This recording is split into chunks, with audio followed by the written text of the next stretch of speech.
As I've said to other audiences, there is that Eddie Murphy skit where Eddie Murphy is on the bus and he's the only black person on the bus and no one is speaking. They're like people in an elevator. You just sort of stand there and watch silently. Well, Eddie Murphy gets off the bus, leaving only whites, and they immediately pull off their outer garments. They have on party outfits beneath. They start drinking champagne. The band strikes up. So to some extent, this could be happening when I leave the court. That was Supreme Court Justice Clarence Thomas, July 25th, 1997. Even though that was over a quarter century ago, controversies surrounding Clarence Thomas are very much in the news today as well. So, this is a podcast about Clarence Thomas, right? Actually, no. This is a podcast about the person Clarence Thomas cited, Eddie Murphy. That opening clip made us realize it's always a good time to talk about Eddie Murphy and politics. So why not do it now? And thus, this episode of C-SPAN's The Weekly, what we can learn about politicians from Eddie Murphy, a nutty professor of politics. First off, no, Eddie Murphy has never appeared on C-SPAN. We checked. But he sure has been mentioned on C-SPAN from all three branches of government. You've already heard from the judicial branch, the Supreme Court. Now let's turn to the executive branch. Here's President Ronald Reagan, 1988, speaking with junior high school students in the White House. But beyond politics and economics, we find that American culture has also spread around the world. Whether it's young people in Europe or Africa going to an Eddie Murphy movie, or Japanese children visiting Mickey Mouse at the new Disneyland in Tokyo, or the international jazz festivals, or the American soft drinks and rock music and blue jeans that are the choice of young people from Berlin to Beijing, from Managua to Moscow. The fact is that an entire planet is watching and following us. That was November 14th, 1988, a few months after the Eddie Murphy movie Coming to America was released. Now, fast forward to 2002. Two Eddie Murphy movies came out, Showtime and The Adventures of Pluto Nash. And that same year, 2002, he got another mention from the executive branch, this time from Elaine Chao. She was labor secretary for President George W. Bush. On January 29, 2002, Secretary Chao spoke about women in the workforce.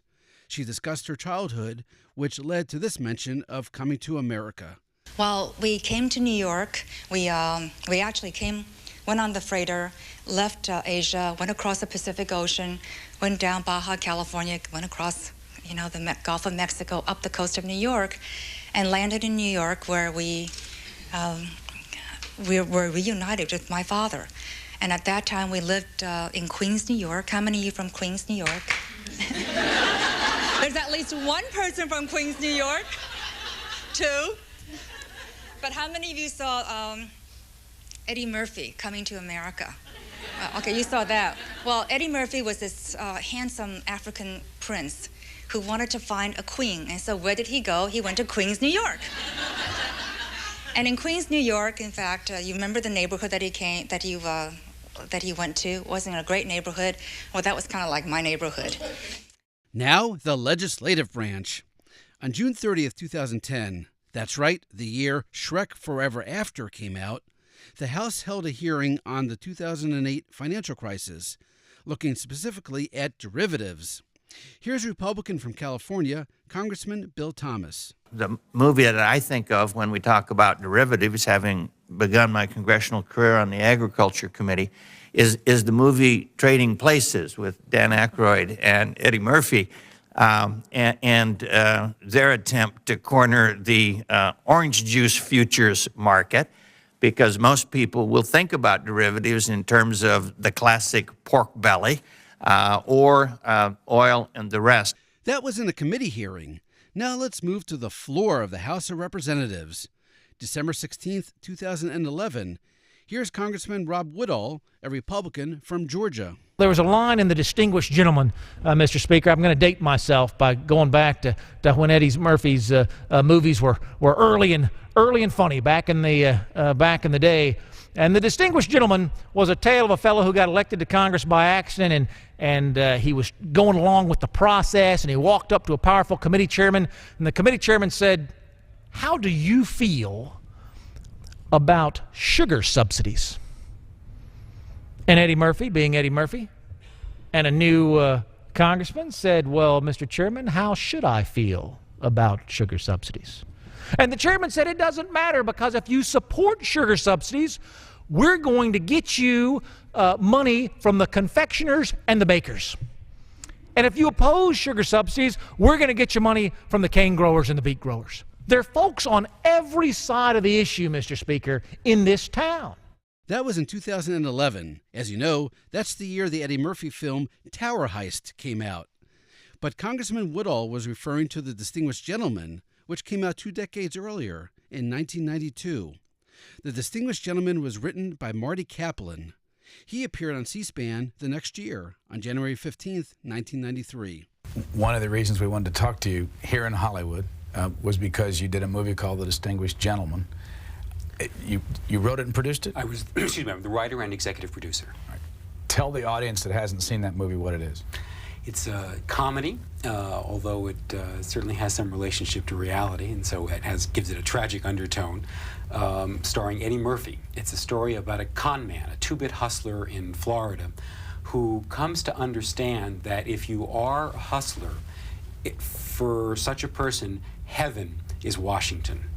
They asked Willie Sutton, "Why do you rob banks?" And he said, "That's where the money is." And the Eddie Murphy character says, for a con man, Washington, D.C., that's where the money is. And so he schemes his way to get into Congress because he realizes that once he gets there, the PACs and lobbies have only one goal in life, and that's to buy him off. The difference between his life as a small-time hustler and his life in Washington is that when he was on the street, everything that he did was on the wrong side of the law. But what he realizes about Washington is that he never has to break the law, and he's raking it in left and right. Why have Eddie Murphy play the lead character? It was a dream of mine initially. I had always loved the character that he played in the movie Trading Places, Billy Ray Valentine, which was a con man who, when you first meet him, he's impersonating a legless Vietnam veteran, and he has the gift of gab, and I thought that is a marvelous character. And so for me, when I created the character of a street hustler, I had that in mind. The Distinguished Gentleman earned 2 thumbs up from Senate historian Don Ritchie. He appeared on C-SPAN's Q&A program on July 28, 2010. Don Ritchie reacted to this scene from the movie. Say, could I host a Welcome to Washington fundraiser for you? Found my law firm on K Street. Absolutely. Got $500 a head. You could pick up 20, 25 grand to help you get started. And how much of that are you going to get? Doesn't come off the top. Down the road, I'll bill each of them $500 an hour whenever I take you to lunch. You know, Terry, you and I are going to be so close. And here's what Don Ritchie said about that. This is a movie about the House of Representatives. It's about a con man who gets elected to Congress. And it was written by people who actually know how things are going. It's a great spoof on everything and a great exaggeration. But there are lots of small touches through the movie. And in this case, of course, it's the idea of the lobbyists and the politicians coming together. He says finance and politics. Who else likes The Distinguished Gentleman? C-SPAN callers. Here's a call the Washington Journal got on January 2nd, 2004. We go next to, let's see, we'll take Flint, Michigan next. You're on the air. Go ahead, please. Good morning. Hi. I think your viewers really should watch the movie The Distinguished Gentleman starring Eddie Murphy. That movie depicts a perfect example of what you're talking about, where there's a con man who takes the name of a well-represented senator who's no longer there and uses this guy's name to get in the office. Once he's there, he's around all these politicians who are more professional at being con people than he is. He's amazed at the way these guys are using these little cliques and special committees where they got money going here, money going there. And it's a perfect example of what you're talking about. So I would highly recommend everybody look at the movie, The Distinguished Gentleman. Finally, we open with Supreme Court Justice Clarence Thomas citing an Eddie Murphy skit from Saturday Night Live. Let's close with Clarence Thomas again, and once again telling that skit. This time it's 3 years later, and he's speaking at the University of Louisville's Mitch McConnell Center. It's wonderful when the media suggests that we have these little groups or something, but we don't. As I told my family sometime and friends from time to time, it reminds me of that Eddie Murphy skit where Eddie Murphy's on this bus and he's the only black person on the bus and nobody is saying a word. And bus stops, door opens, he gets off. Then all the white people start partying. Now that may happen when I leave the court, but no such cabals exist. And now, a bonus clip. You've heard Eddie Murphy being talked about in all three branches of federal government: judicial, executive, legislative. That leaves one more place, the Fourth Estate. From the National Press Club on April 17, 1995, talking to reporters, please welcome to the podcast legendary actor-comedian Jerry Lewis. Is it true that Eddie Murphy is playing you in the remake of The Nutty Professor? Why? No, he's not playing me. He's doing the character, the lead character in The Nutty Professor. The remake, which I'm the executive producer of. And why Eddie Murphy? Because he's box office. And because he's going to be wonderful. And it's a marvelous idea. Eddie Murphy will be 400 pounds. And he's battling obesity, whereas in the original, we were battling the insanity of the little professor. This is a marvelous script, it's a marvelous idea, and it will probably be very successful. Footnote, The Nutty Professor came out the next year, 1996, and earned over $250 million. Maybe this podcast will earn it a bit more. That's it for this episode of C-SPAN's The Weekly. A reminder, you could do your own searches in the C-SPAN video library. Just go to cspan.org and use the search bar on top.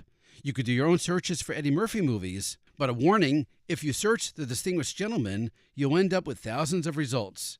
So here's a special tip just for listeners to this podcast.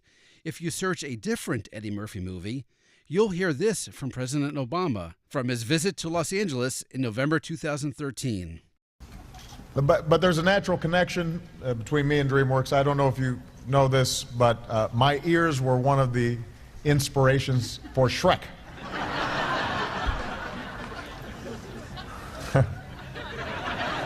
That's true. True story. Thanks for listening, and happy searching.